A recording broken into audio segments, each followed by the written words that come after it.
So what better way to start October by reading about witches? Because it's spooky, it's Halloween season, and what else to read than The Year of Witching by Alexis Henderson? I have had this book like forever. I wanted to read this last year, but I think I was in a reading slump or something, and I tried picking this up and I was just not into it.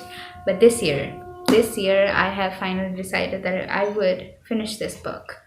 So I have already started it. I am on chapter 7, which is about 66 pages into it. The story is just starting out, so I don't really know if I am going to love this book or not. This book follows our main character Emmanuel, whose mother just died giving her birth. It's just very complex for me to elaborate this without spoiling anything. It takes place in a place called Bethel, which is very conservative and very constricted. Like, there is no contact of these Bethelians to the outside world, if I'm saying that right. They are very religious people, so they're these prophets who rule the entire of Bethel, and there's this dark wood where it is believed that there lives 4 witches who were sacrificed, basically, for whom major things happen. It's prohibited to go into the woods, and our main character does wander off there, and she discovers some things about her mother, and she's trying to uncover a lot of things.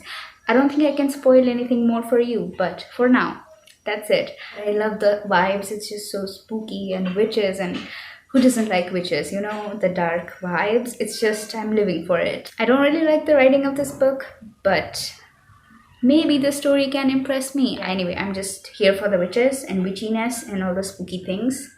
We'll see how that goes.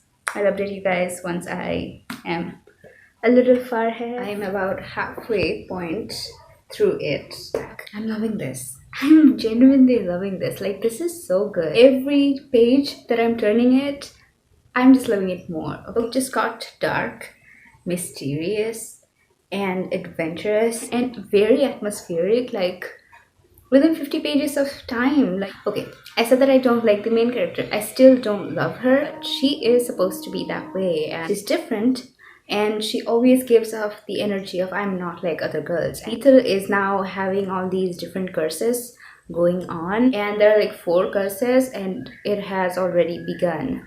The things are going very bad right now, and it's just the beginning of the second curse, I believe. So I just finished part 1, and I'm going to jump into part 2 and see how the story progresses. But so far it is really good, and the writing is just very atmospheric, even though I didn't like it in the beginning, which was probably because I did not like the main character. But she is really growing on me. If you want something to read in fall, I think this is like the best book you can read. I am enjoying it, so I'll keep reading and talk to you guys later about this book.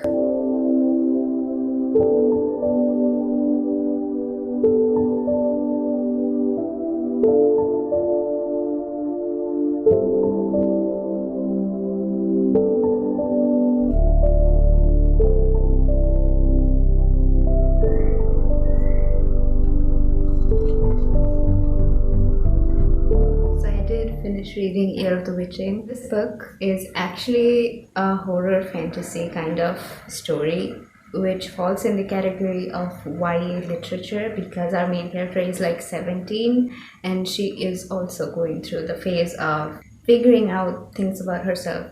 It's kind of coming of age story, but not really, not able to fit in the society, and she is being outcast because of her skin color and all that stuff. So she's like figuring herself out as well. And in the beginning of the story, our main character does get her first period. So let's talk about the final review of Year of Witching. For all the things I liked and I didn't like about the story. First off, I really liked the setting of this book.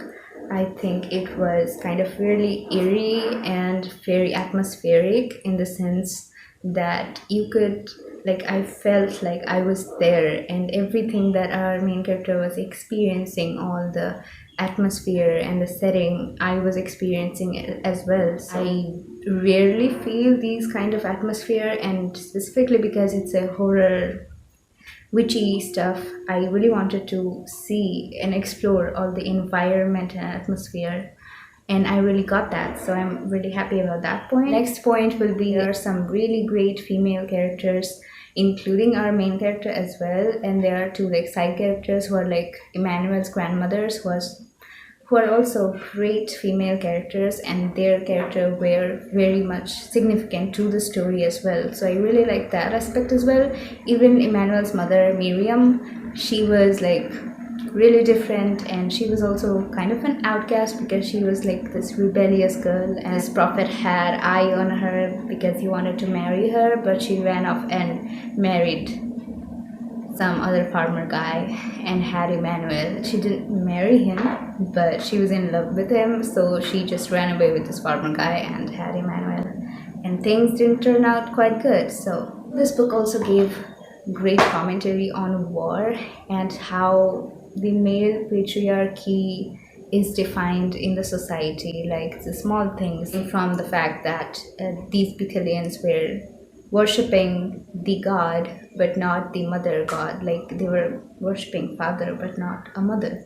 They dignified mother as the evil, and also all the prophets, they were male, so you can see this was like a predominantly male dominated society. And this other side to the story where females are really powerful, and so like this good versus evil, and women are mostly treated as evil witches and stuff, whereas the father, even though he does some pretty questionable things, is regarded as the Messiah and the greater good. Also gives like very much of House of Hollow vibes. If you have read that book by Crystal Sutherland, it's one of my favorite books of last year, and I loved it for a reason. Also, it's very fast paced, so that is also a very good point to the story. Another thing is, I think it is, but I don't know. I think our main character is mixed race, like she comes in between, and her Emmanuel's mother is a white person and her father is like a dark-skinned person. So take what you will. Our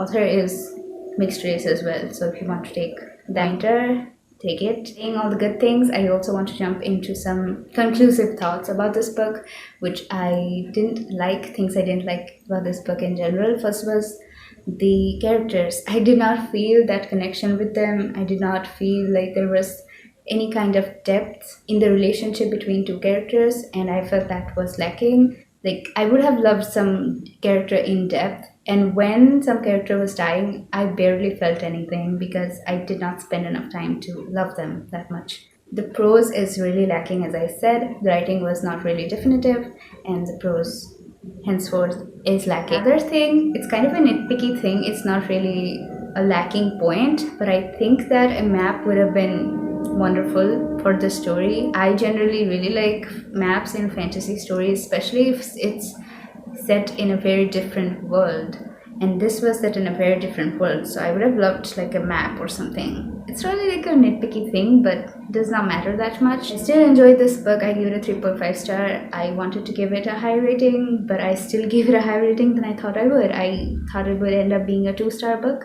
The 3.5 is not bad at all, and I think it's a great book if you want to read it for Halloween season, and books about witches in general. It's very creepy and very spooky, so that's also a very good point. I really enjoyed it.